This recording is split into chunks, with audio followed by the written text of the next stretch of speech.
Muy buenas tardes, queridos amigos, y bienvenidos a Son Nuestros Hijos, el espacio de la Asociación ECA Educadores contra el Adoctrinamiento. Hoy vamos a empezar nuestro programa dándole prioridad a una noticia que nos trae José Luis Castellano del equipo jurídico de ECA. Adelante, José Luis, muy buenas. Muy buenas tardes, Fuencisla, muy buenas tardes a todos nuestros oyentes, gracias por acompañarnos.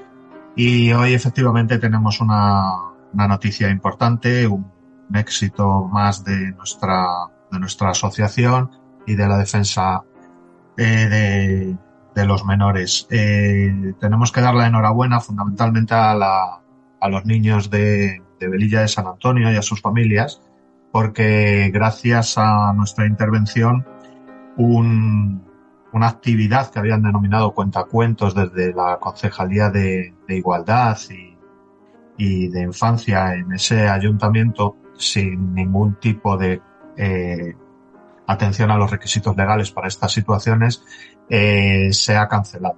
Realmente se habían programado dos. La intervención nuestra fue a raíz de que nos lo comunicaron algunos colaboradores que tenemos en esa zona, y la primera se celebró, pero la segunda evidentemente pues se ha paralizado. Quizás lo más llamativo, lo que querría destacar, es la cobardía de esta gente que promueve estos actos, porque lejos de defender su punto de vista, que es absolutamente legítimo, lógicamente, y discutir y contestarnos y acreditarnos pues que puede ser correcto o plantear que ellos tienen la razón, lo que han hecho ha sido dar la callada por respuesta y simplemente retirar el programa, lo cual, bueno, pues nos da la razón al darnos la callada por respuesta, ¿no? Únicamente animar a todos los oyentes a que estén vigilantes. Esto es una pequeña batalla que hemos ganado, pero la guerra sigue ahí y al final es el futuro de nuestros hijos y es su educación y su formación. Entonces, enhorabuena a todos y seguimos en la lucha. Gracias. Pues muchas gracias, José Luis. Y bueno, está claro que patalear, protestar, insistir, presionar tiene su efecto. Y por eso no hay que someterse, hay que rebelarse, y también se lo digo a los padres, ¿no? Que todo lo que vean que no es correcto con respecto a la educación de sus hijos en los colegios y en otros lugares, que protesten y que se quejen y que nos llamen para que nosotros también podamos ejercer presión y consigamos el respeto de los menores. Muchas gracias, José Luis. Una excelente noticia.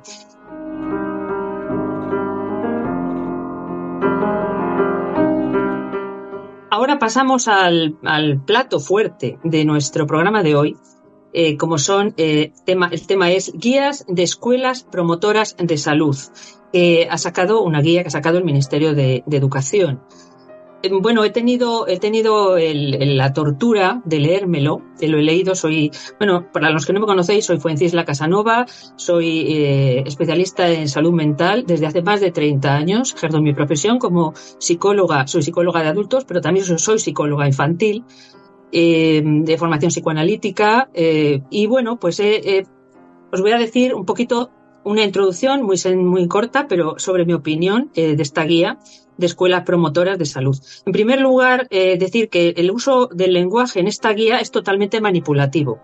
Cuando dicen salud, realmente lo que quieren decir es insania. ¿Qué es la insania? O sea, la locura.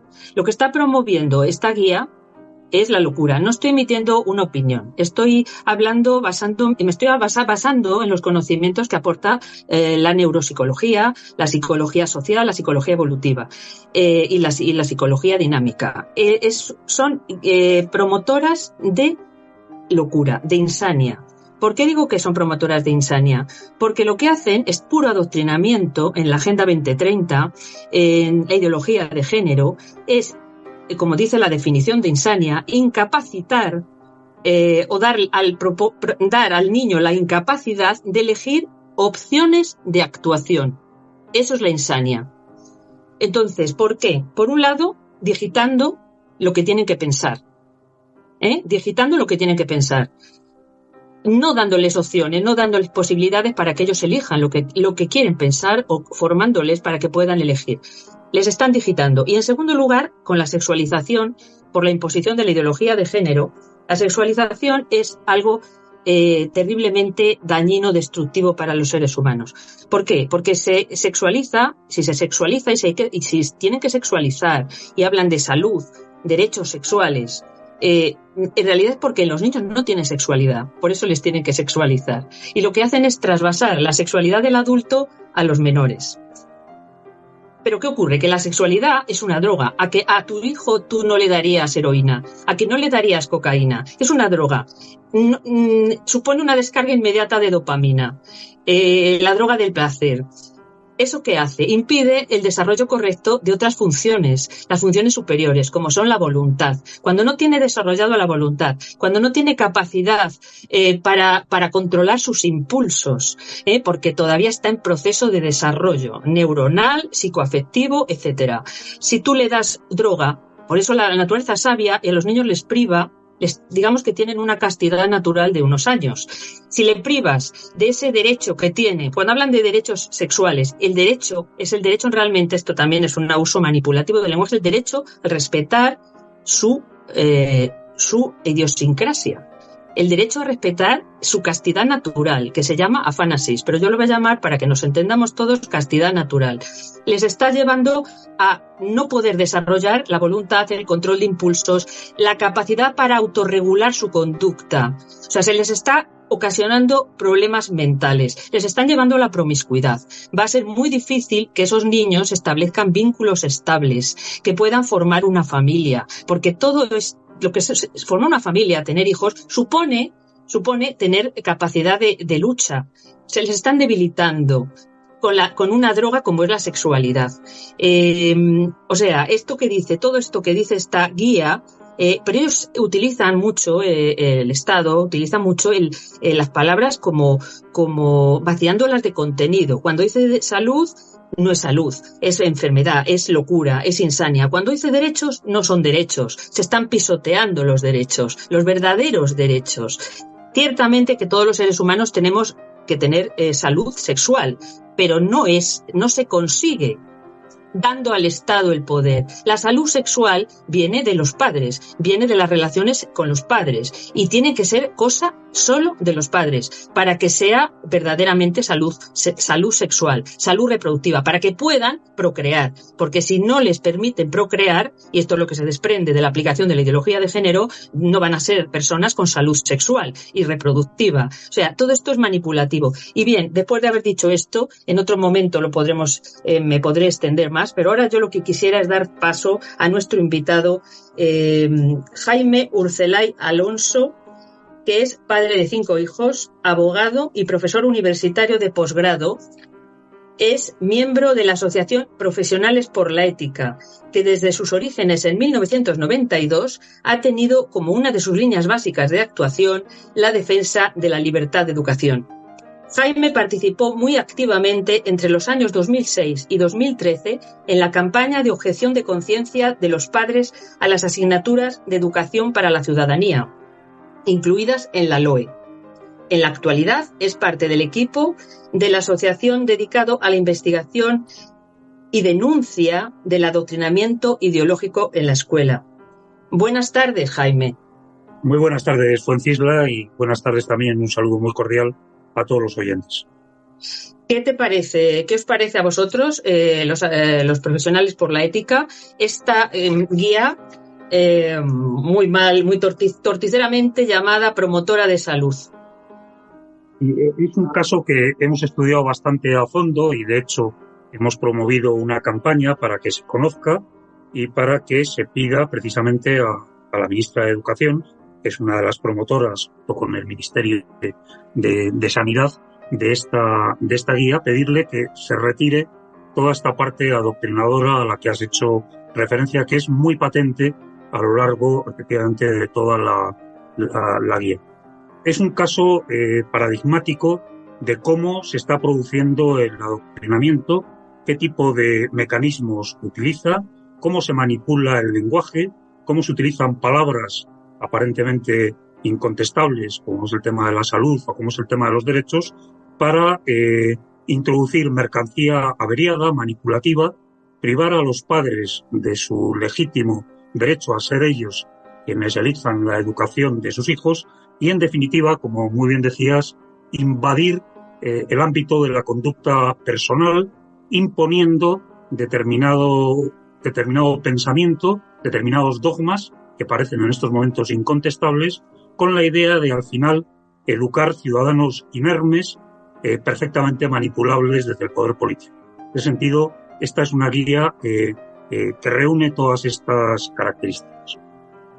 Otro aspecto que yo creo que llama la atención es lo ambicioso de la guía, ¿no? En ella han participado no solamente los dos ministerios que he citado, el de Sanidad y el de Educación, sino representantes a través de un grupo de trabajo de todas las comunidades autónomas, de todos los colores, que han colaborado con ella.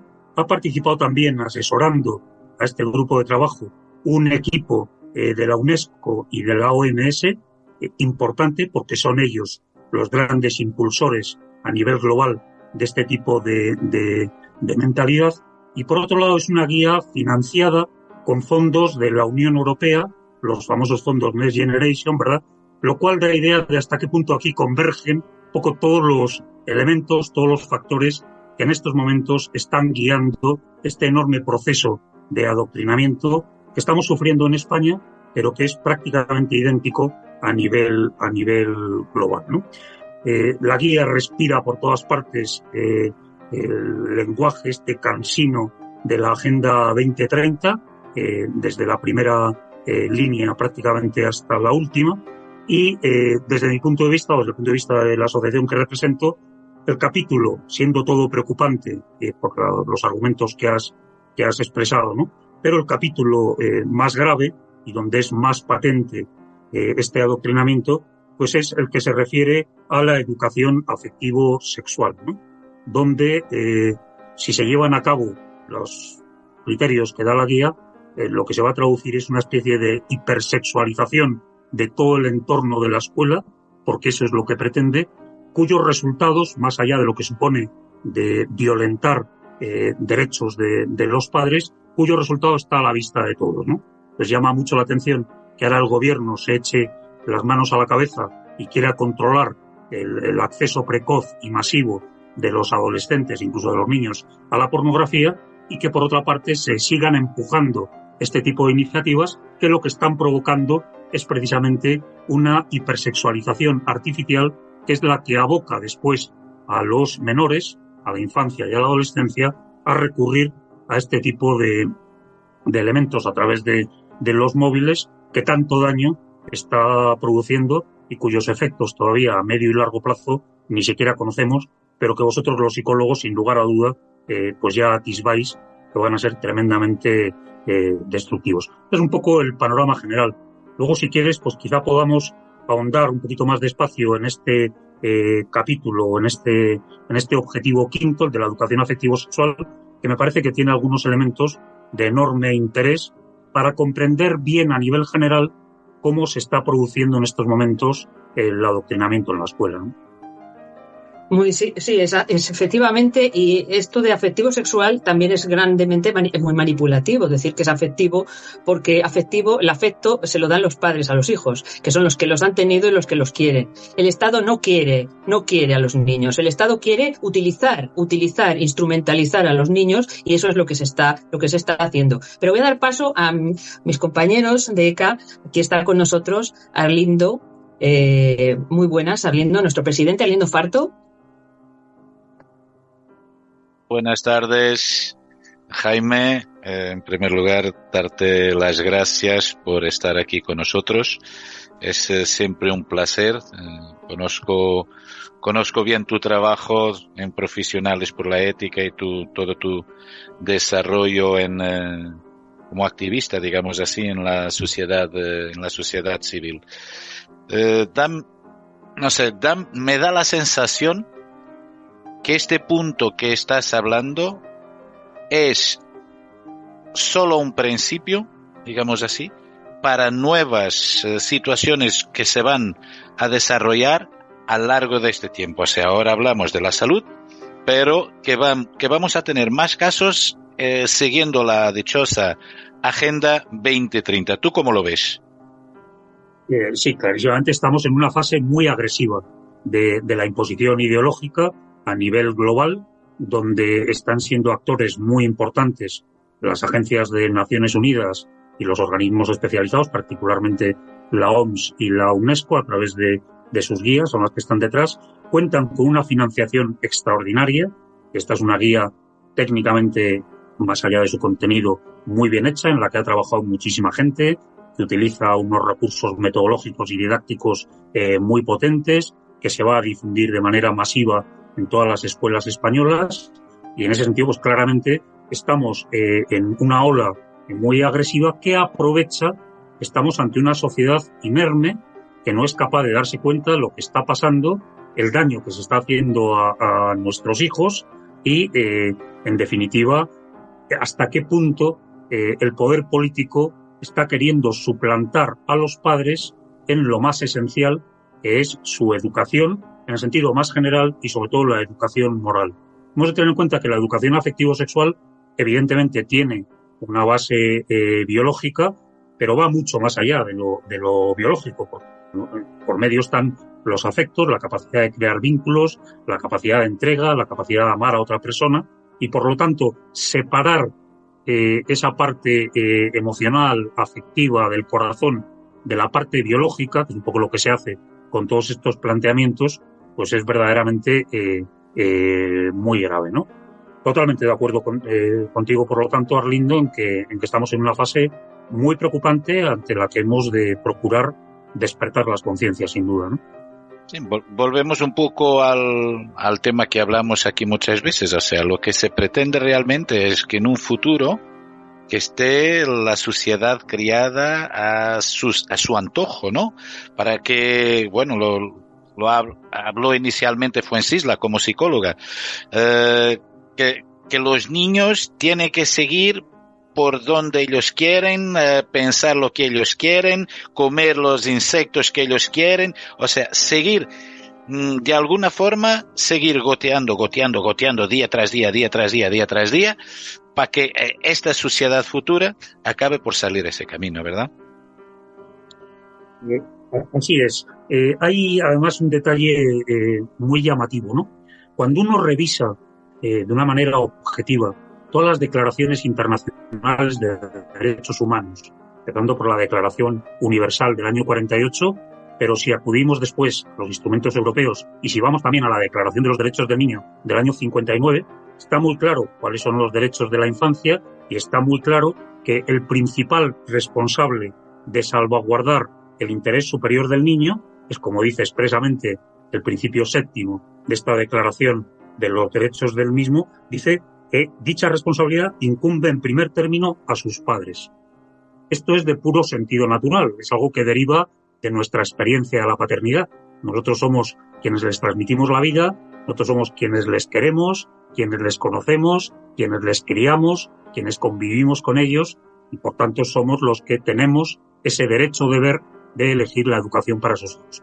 Pero es muy curioso que de un tiempo a esta parte, estos organismos internacionales, y desde luego los gobernantes en España, parece que se han olvidado de este derecho y se han arrogado de una manera despótica y sin que nadie les dé permiso una especie de prerrogativa para decirnos a todos cómo tienen que pensar, cómo tienen que comportarse, cómo se tienen que alimentar, cómo tienen que gestionar sus emociones, cómo tienen que practicar su sexualidad nuestros hijos. Una cosa verdaderamente aberrante, invocando además, y esto lo decía también como buen criterio Francisla en la introducción, unos derechos sexuales de la infancia y de la adolescencia que uno no sabe de dónde han salido, porque yo he tratado de revisar los instrumentos internacionales sobre derechos de la infancia y esta terminología no aparece en ningún lado.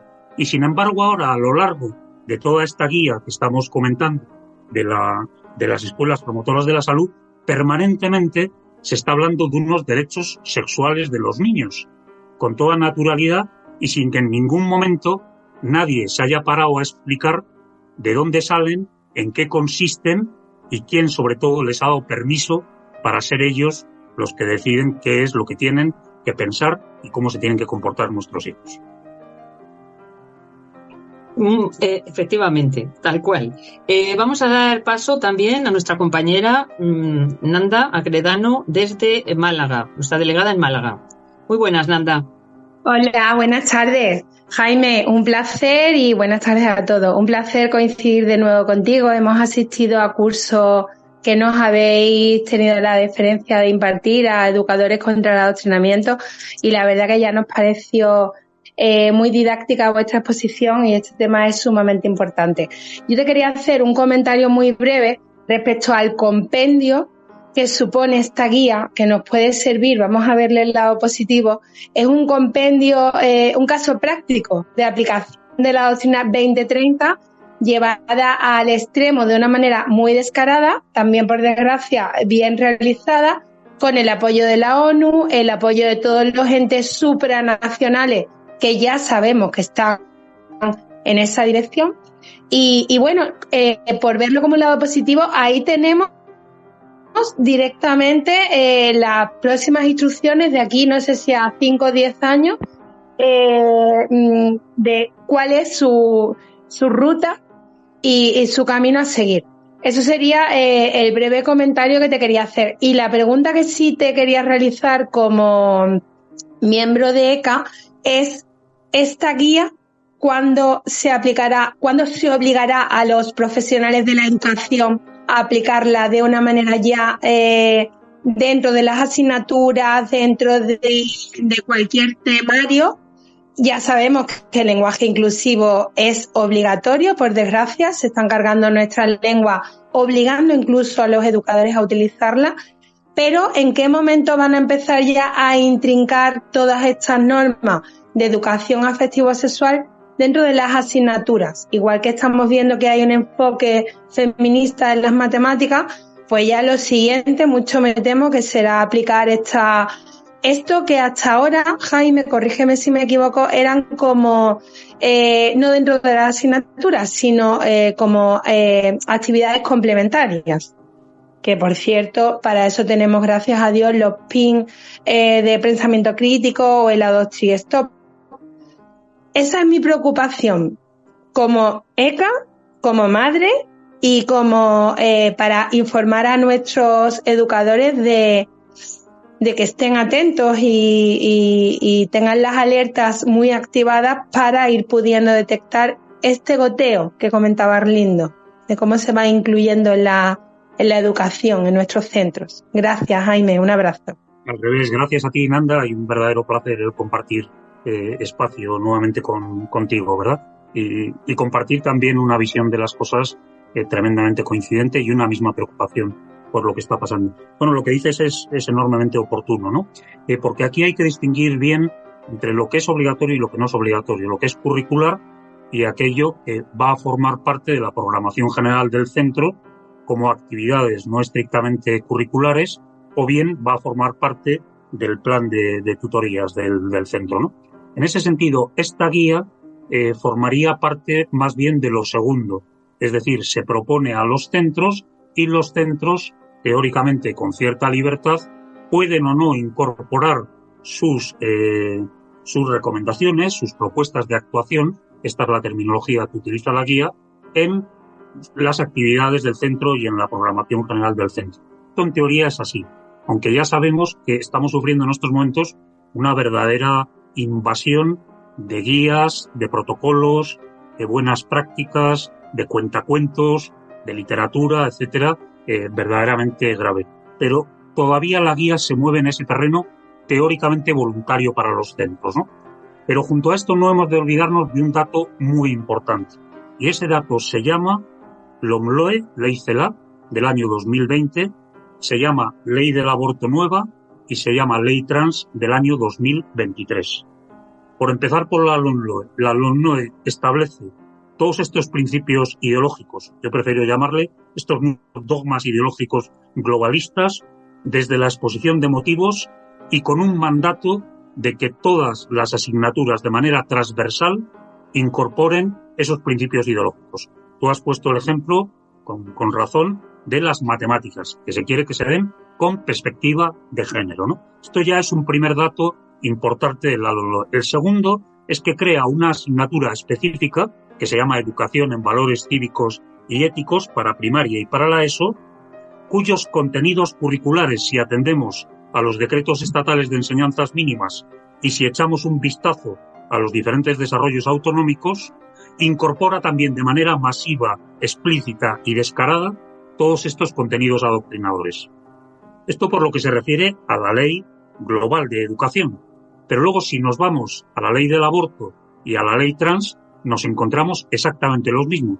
Las dos tienen un capítulo en materia educativa que le llaman, donde ordenan a las administraciones que incorporen los principios ideológicos, todo el enfoque trans y todo el enfoque de la ley del aborto, que lo incorporen en las materias. Déjame una última cosa que a mí me ha llamado mucho la atención de la guía que estamos hablando, la guía de escuelas promotoras de la salud. No solamente recomienda que las diferentes materias, las diferentes actividades, las diferentes tutorías, etcétera, incluyan la educación afectivo-sexual según la perspectiva de género y eso que llama derechos sexuales de la infancia y de la adolescencia, sino que va más allá. Si uno se lee la tercera recomendación dentro del capítulo de educación afectivo-sexual, pretende nada más y nada menos, atención al asunto, que la creación de un entorno físico y social en la escuela que promueva la salud y los derechos sexuales. Es decir, lo que quiere crear es una especie de ecosistema físico y moral donde esté permanentemente a la vista, de manera continua, todo este enfoque de la educación afectivo-sexual. Con un paso más, y es que quiere utilizar lo que llama jóvenes referencia, es decir, alumnos que puedan destacar por su inquietud con estos temas, a los que van a dar una formación específica para que ellos se conviertan, como decimos en recursos humanos, en embajadores ante sus compañeros de toda esta mentalidad. O sea que, como ves, le están dando una vuelta de rosca más, de tal manera que es que no van a dejar ni un mínimo espacio de libertad y de capacidad de elección, como decía Fuencisla. Esta guía realmente es, como decías, una oportunidad de ver de una manera muy clara cuál es el camino implacable que se está siguiendo, ¿no? Bueno, por eso, efectivamente, pero por eso yo decía que no está hablando de salud, en realidad está hablando de insania, porque la salud mental da unidad a la libertad. Si no, no se puede ser sano mentalmente. Entonces estos niños en el futuro no van a ser adultos sanos, van a ser adultos muy, muy condicionados y sometidos a esta red de referencia, habla de red de referencia y también habla de es como que todo el mundo va a poder meter su zarpa en la educación de los niños, pero no la van a poder pero los padres no. O sea, las asociaciones cercanas, LGTB, van a poder asistir, van a poder interferir en la educación de los niños, todo el mundo menos los padres. En realidad, les están robando a sus hijos. Porque las horas que pasa un niño en el colegio es que no ve casi a los padres, entre que no los ve y que todos meten la mano, menos los padres. Entonces, esto de verdad es la pregunta es ¿por qué tanta indiferencia y tanta, no sé, que los padres no se les ve, no se les oye a los padres españoles? ¿Tú por qué crees que se está dando que no lo saben, no saben lo que está pasando? No sé, ¿tú por qué crees? Sí, es muy curioso analizar cómo aparecen los padres en esta guía, ¿no? Porque se les menciona un par de veces en la parte de pasada, se les informará como se informa al tejido asociativo del entorno, etcétera, de una manera cínica, porque si hablas de los padres tendrás que hablar de que son ellos los que tienen que autorizar y son ellos los que tienen que elegir, etcétera. Y sin embargo esto se omite. Pero claro, la pregunta que haces es muy importante, ¿no? ¿Por qué los padres no reaccionan ante esto, ante una expropiación de lo más importante, de lo que más queremos, de lo que más nos preocupa, de lo que más nos compromete, que en definitiva es el futuro y un desarrollo sano de nuestros hijos, ¿no? Bueno, yo creo que hay diferentes posibilidades de aproximación al tema, ¿no? Uno, primero, hay falta de información. Esto se nos está ocultando, todo se enmascara en un lenguaje buenista, en salud, en derechos, etcétera, aparece al final, en el apartado quinto, el tema de la educación afectivo-sexual, como tema más chocante, pero todo ello como muy disfrazado, ¿no? Con lo cual tampoco es fácil, ¿no? Y cuando no hay información, pues lógicamente no hay posibilidad de acción ni de reacción, etc. En segundo lugar, yo creo que hay otro problema muy grave que es de tipo cultural, y es que muchos padres, desgraciadamente, han renunciado a ser los protagonistas de la educación de sus hijos. No ya solo en casa, sino también en cuanto a su relación con la escuela, con el colegio. Hay poca implicación en general de los padres en el colegio. Y esto es una irresponsabilidad. Los padres tenemos que saber qué les están enseñando, cuál es la programación del centro, quién es su tutor, qué es su profesor, a qué actividades les están llevando con la asociación LGTBI del barrio o con el centro joven, que vaya usted a saber, o con el centro de salud sexual y reproductiva, etcétera. Entonces yo creo que este segundo factor es muy importante.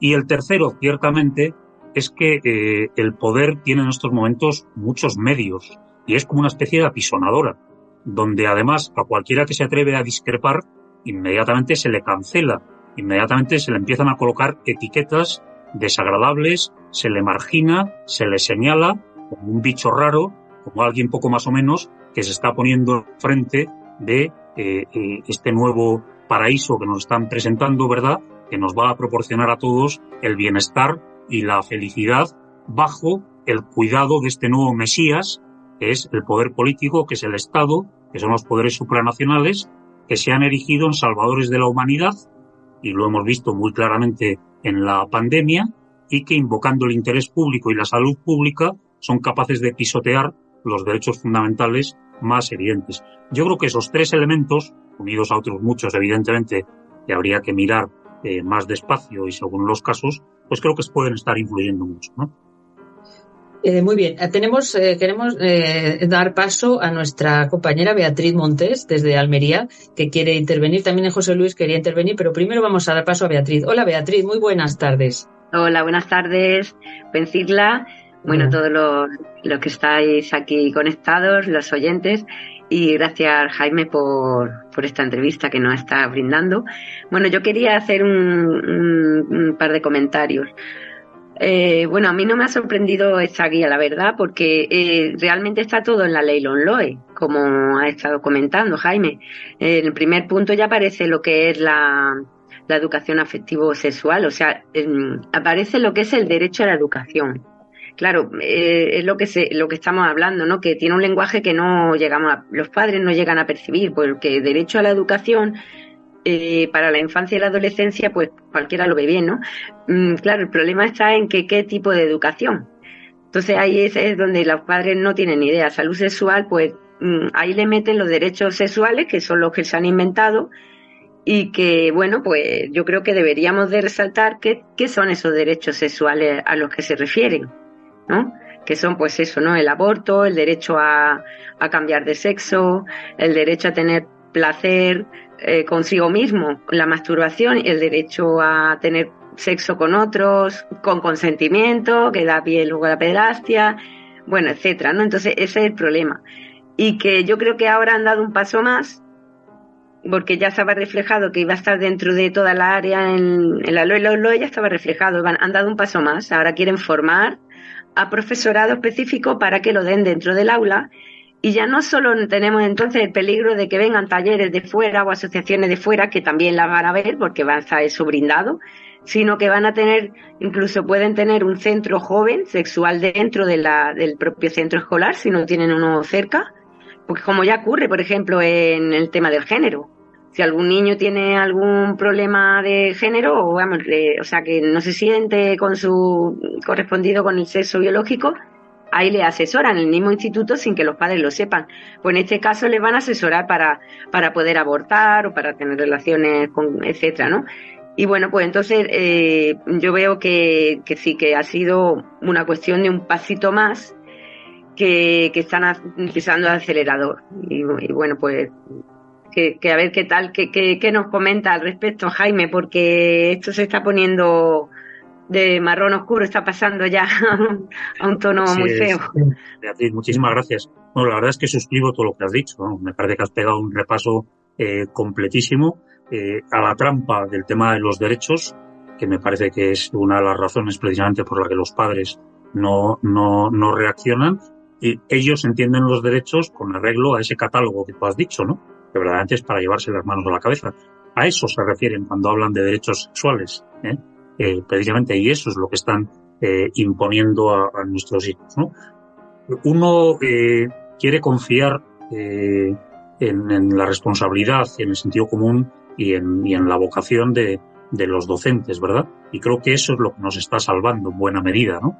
Pero también hay que tener en cuenta que no van puntadas sin hilo, ¿no? Es muy llamativo, por ejemplo, que en la famosa Ley Trans del 2023 ya se habla expresamente de que para los procesos de selección de los cuerpos directivos de los centros y para la promoción del profesorado, pues uno de los factores que se va a evaluar es precisamente su compromiso y la incorporación por parte del directivo o del docente de toda esta ideología de los derechos sexuales, ¿no? Con lo cual utilizan todos los mecanismos, todos los recursos para que al final no haya quien se escape. Ahora, ciertamente, yo vuelvo a lo que decía Nanda, ¿no? Cuanto más explícito es el tema, cuanto más audaces son y cuanto más abiertamente lo plantean, más posibilidades tenemos también de que los padres, que son los principales protagonistas de la educación, ¿verdad?, sean capaces de abrir los ojos y de reaccionar. Ojalá. Esta es la lectura positiva de esta guía, ¿no? Sí, ojalá reaccionen los padres. Está José Luis queriendo intervenir también. Adelante, José Luis. Hola, gracias, Fuencisla. Hola, Jaime. Gracias por la entrevista y por cómo estás poniendo el acento en todos los puntos importantes. Dentro de esto y dentro del panorama tan desolador que nos has alumbrado, sí que hay un punto que yo creo que es donde puede estar la clave sobre la que deberíamos pivotar, entiendo, nuestra defensa, y que lo has mencionado tú y con la que estoy completamente de acuerdo, pero a ver si estás de acuerdo en ello también. Y es el tema de la Declaración de los Derechos del Niño, los famosos principios estos, de los que el gobierno en este caso y en general toda esta manipulación que hay detrás de la Agenda 2030 se ha apropiado, porque el problema es que se han apropiado de ellos. Es que ahora parece que estos derechos de los niños están incorporados en esto, y realmente, si tú los analizas, no es así, e incluso sí que están reconociendo en sus artículos, sobre sus declaraciones 6 y 7, por ejemplo, el derecho al juicio crítico de los niños debe ser protegido, el derecho de los padres a que sean los que salvaguarden todo esto, pero todo eso se da de lado y se transforma y se pone el acento en los derechos sexuales estos misteriosos que no se sabe de dónde vienen, pero a la contra, y viendo que ellos ya han mostrado sus armas y sus objetivos, yo creo que deberíamos intentar construir sobre los derechos de los niños precisamente la defensa de ellos y cómo pues armar esto y darnos cuenta que esto está ahí, pero que a quien le pertenece es a los niños, no les pertenece a ellos. No sé cómo lo ves tú. Sí, totalmente de acuerdo con lo que has dicho, José Luis. Estamos asistiendo a un formidable proceso de manipulación, descarado y grosero, porque no solamente no se está respetando lo que dice la Declaración de los Derechos del Niño, que es muy clarita en cuanto a cuáles son sus derechos, sino que se le está dando la vuelta, lo están interpretando de acuerdo con sus esquemas y sus dogmas ideológicos, y lo están utilizando de una manera perversa en contra precisamente de los niños, del sujeto de los derechos. Y esto, en cuanto uno analiza con una cierta objetividad lo que están diciendo, lo puede ver de una manera clarísima, ¿no?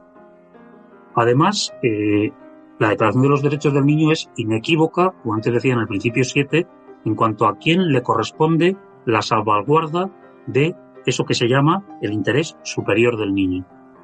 Y ahora va a resultar que son los padres.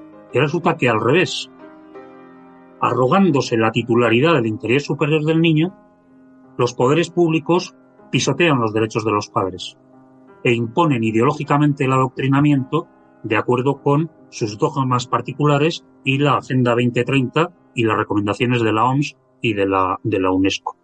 Y esto hay que explicarlo, porque tenemos toda la razón de nuestra parte. Es un análisis absolutamente objetivo, que cualquiera que se acerque con un mínimo de sentido de lo que son las cosas y de lo que es la realidad no lo puede discutir, pero claro, esto tenemos que decirlo muy alto y tenemos que aclararlo, porque como esto se consolide, es que estamos asistiendo a una expropiación de los hijos. Y aquel anuncio que parecía una frivolidad de la ley CELA de los hijos no son de los padres, en el fondo encerraba esta pretensión de un Estado o de un partido que a la manera soviética se hace titular de los ciudadanos, de sus derechos, de sus comportamientos, de su conducta, y los padres lo único que tenemos que hacer es poco más o menos que alimentar y comprar la ropa a los niños hasta que se hacen mayores y son ciudadanos ya independientes, ¿no? Este es el escenario muy claramente que se está planteando en este momento, ¿no? Muy de acuerdo con lo que dice José Luis. Jaime, en el hilo, digamos, de la conversación, quiero recordar que tenéis una web donde estáis recogiendo firmas en contra de lo que estamos manifestando. Tanto ECA como Profesionales por la Ética no somos de ninguna forma dos asociaciones, dos plataformas que estamos aquí para quejarnos. Estamos para dar la batalla, más que nada, bueno, el trabajo que nosotros como educadores contra el adoctrinamiento llevamos, o que vosotros hicisteis en su día con Educación contra la Ciudadanía. ¿Qué podemos hacer en este momento? ¿Qué batalla podemos dar, además de la recogida de firmas, que parece algo interesante, pero ya por experiencia en otras situaciones, yo creo que recogida de firmas, por ejemplo, para los agricultores ahora mismo no funciona. Funciona que los tractores estén dentro de la ciudad. O sea, ¿qué otras acciones podemos nosotros hacer en común, que es, de hecho, es para nosotros es un placer trabajar en común con Profesionales por la Ética, para dar un paso más, además de la recogida de firmas? Muy bien. Bueno, antes de nada, Arlindo, darte las gracias, por supuesto, pero decirte que somos nosotros los que estamos aprendiendo de la labor de ECA, los que estamos agradecidísimos por tener esta oportunidad de colaboración, de estrechar vínculos y de juntos trabajar en aras de lo que nos importa a vosotros y a nosotros, que es el respeto de la dignidad de las personas, empezando por los niños, y de los derechos fundamentales, entre los cuales está el derecho de patria potestad de los padres, que incluye el derecho de educación, ¿no? Eso es lo primero. Respecto a lo de las firmas, no nos engañamos. El hecho de que recojamos muchos miles de firmas no le va a hacer ni muchísimo menos a la ministra de Educación cambiar de opinión y retirar esta guía. No somos tan ilusos. Pero sí creemos que este tipo de campañas lo que ayuda es a crear conciencia social.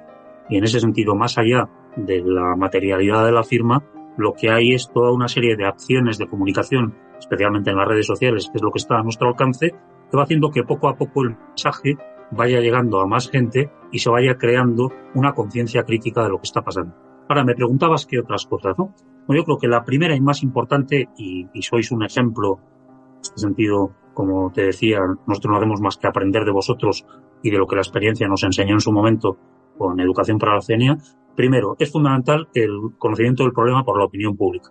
En este sentido, toda acción informativa es de enorme valor. Este programa tiene un valor inmenso para esta defensa de la libertad, ¿no? Por lo tanto, multipliquemos cualquier acción que permita que haya información. Segundo, insistir a los padres en que se tienen que implicar.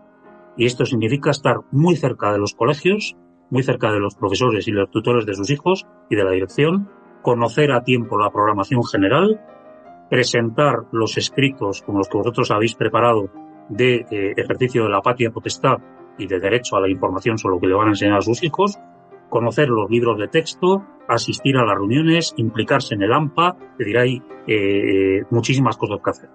Tercero, tenemos que vigilar y intentar modificar las leyes. Algunas comunidades están dando algunos pasitos. Los políticos tienen que sentir que hay demanda social y que hay presión. Y en este sentido yo creo que hay bastantes canales a través de los cuales podemos acceder a políticos que puedan ser un poco más sensibles o más comprensivos de lo que nosotros estamos planteando y pedirles que trabajen también en el ámbito legislativo para corregir esta deriva adoctrinante. Quinto y muy importante, hay que denunciar. Se hablaba de un caso al principio de este programa, ¿verdad? Enormemente importante, y cómo cuando se reacciona, cuando hay una respuesta, pues eso hace que las cosas cambien de curso. Es importante también toda la labor con los directivos y los profesores. Ellos tienen que ser también agentes activos para salvaguardar el verdadero fin de la educación y respetar la libertad de los padres. El tema de las AMPAs, y si el AMPA no funciona o está manejada por quien sea, crear nuevas AMPAs con padres afines. Termino. Acción internacional. La mayor parte de estas cosas están viniendo en estos momentos de agencias internacionales. Hay que ver la manera de influir aguas arriba, desde donde salen las cosas, y ser muy proactivos, porque a nivel mundial hay gente en estos momentos que está trabajando muy bien este tema. Y finalmente lo que tú has dicho, Arlindo, y lo que estamos haciendo y de lo que creo que somos ejemplo ECA y Profesionales por la Ética, que es tratar de colaborar con todas las iniciativas afines que en estos momentos, desde la naturaleza de cada una de las iniciativas, está trabajando en este tema y sumar fuerzas. Somos muy inferiores en cuanto a recursos y será esta unidad de acción la que multiplique y la que potencie nuestro trabajo para al final conseguir ese impacto social que estamos persiguiendo. Esto es todo lo que se me ocurre así muy rápidamente, ¿no? Solo una preguntita, ¿y dónde pueden los oyentes firmar? Porque creo que no has dado la dirección web. Y la doy encantado. Nuestra página web es profesionalesetica.org y en estos momentos la portada hace referencia a este tema y bajando un poquito está la campaña y ahí pinchando en inmediatamente te lleva a las firmas. No tengo datos de hoy, pero lo que nos comentaba quien lleva un poquito el control de estos temas es que afortunadamente está teniendo una respuesta desde el punto de vista de firmas verdaderamente espectacular, lo cual también es esperanzador. No esperamos que la ministra haga nada, pero cada firma y cada persona que de alguna manera difunde esta campaña se convierte en un actor en defensa de la libertad de los padres y en contra del adoctrinamiento. Muchas gracias, Jaime Urcelay. Y bueno, vamos a pasar. Hemos hecho un recorrido profundo sobre esta terrible guía del Ministerio de Educación. Y ahora vamos a dar paso a nuestra compañera Beatriz Montes, que viene a poner la guinda con su reflexión. Adelante, Beatriz, te escuchamos atentamente. Se dice que la educación afectivo-sexual en los colegios es necesaria para prevenir la violencia sexual. Sin embargo, llamativo resulta que desde que se está impartiendo el número de actos violentos no solo está aumentando en general en España, sino también, y más preocupante, entre los menores. ¿Tendrá algo que ver? Se dice que la educación afectivo-sexual para los menores es necesaria para mantener a la sociedad informada sobre la sexualidad. Sin embargo, cada vez son más los adolescentes que buscan información en Internet y en la pornografía. ¿Les ayuda de verdad a formarse mejor esta educación? Se dice que hablar de sexualidad es hablar de afectos, nadie lo duda, pero ¿no incluye nada más? Según la OMS, sería una energía que nos impulsa a buscar afecto, contacto, placer, ternura e intimidad. ¿De verdad que la sexualidad es una energía? Y puestos a seguir citando aquello que la OMS, organismo que no hemos elegido ninguno de nosotros para que nos diga lo que es o lo que no es la sexualidad, y mucho menos para que lo imponga en la educación, nos dice que es un derecho de los niños. Sí, querido oyente, ahora se han sacado de la manga que los menores tienen derechos sexuales. ¿Y sabes con qué pretexto defiende este derecho? Pues para que vivan sin ser discriminados y en igualdad. No vaya a ser que como los adultos tienen relaciones sexuales, ellos, los niños, se sientan discriminados y en desigual nivel si la sociedad no les permite dar rienda suelta a su sexualidad. No teniendo suficiente con lo ya expuesto, se nos dice que gracias a estos programas educativos los niños, según una fuerte evidencia, que no sabemos de dónde se la han sacado, tienden a retrasar el inicio de las relaciones sexuales. ¿De verdad que nos vamos a creer esta retahíla de mentiras? No solo los datos indican lo contrario, sino que está aumentando el número de embarazadas adolescentes y en cuanto a los preservativos, que tanto les informan con sus maravillosos programas educativos que se pongan, me da a mí que poco caso le hacen. Entre otros motivos porque tienen puerta abierta para la píldora del día siguiente o el aborto, si ha habido algún descuido. Y digo yo que si se les enseña a los menores que tienen que hacer caso a sus instintos y a sus pasiones para gozar al máximo del placer, no es muy sorprendente que ni se paren a reflexionar sobre sus actos y menos aún sus posibles consecuencias.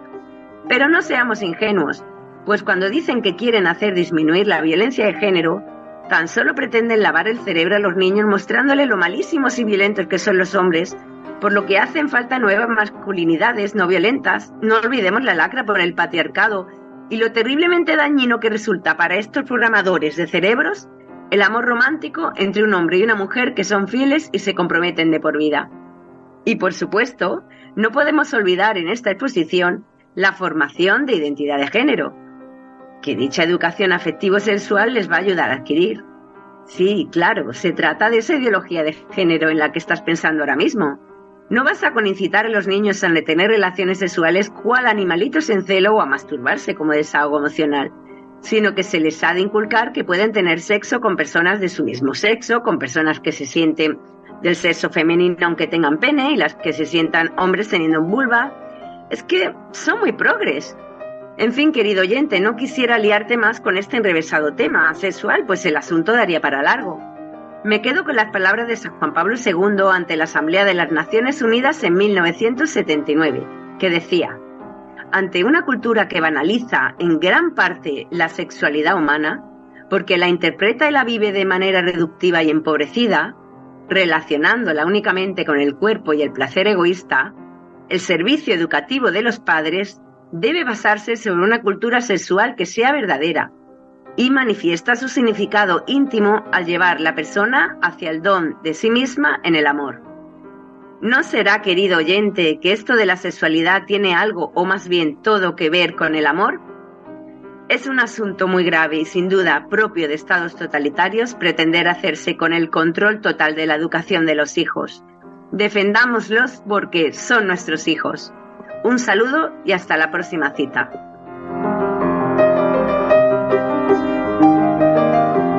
Muchas gracias, Beatriz. Maravillosa reflexión. Nos quedamos con las maravillosas y ciertas palabras de Juan Pablo II, que seguro no se equivocaba. Y ahora vamos a pasar a recomendaros libros para que, bueno, los libros no muerden.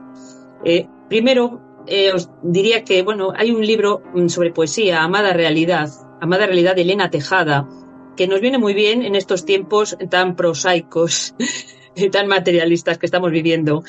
Otro libro muy interesante, Girón, Falange y Franquismo Social, de Pedro González Murillo, hablando verdades.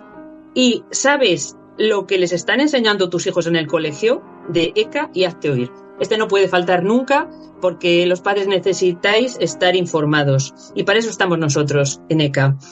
Me queda muy poquito, ya está acabando el programa. Si queréis contactar con ECA lo podéis hacer a través de nuestro correo electrónico contraeladoctrinamiento@gmail.com. Nos escribís y os contestaremos a la mayor brevedad. También a través del teléfono 611 09 8836, que es solo para WhatsApp. En fin, no queda más que despedirnos agradeciéndoos vuestra presencia y vuestra escucha. Os esperamos el próximo jueves, Dios mediante, de 5 a 6 de la tarde. Aquí estaremos fieles a nuestra cita y desearos una muy feliz semana y, como siempre, dejad en paz a los niños.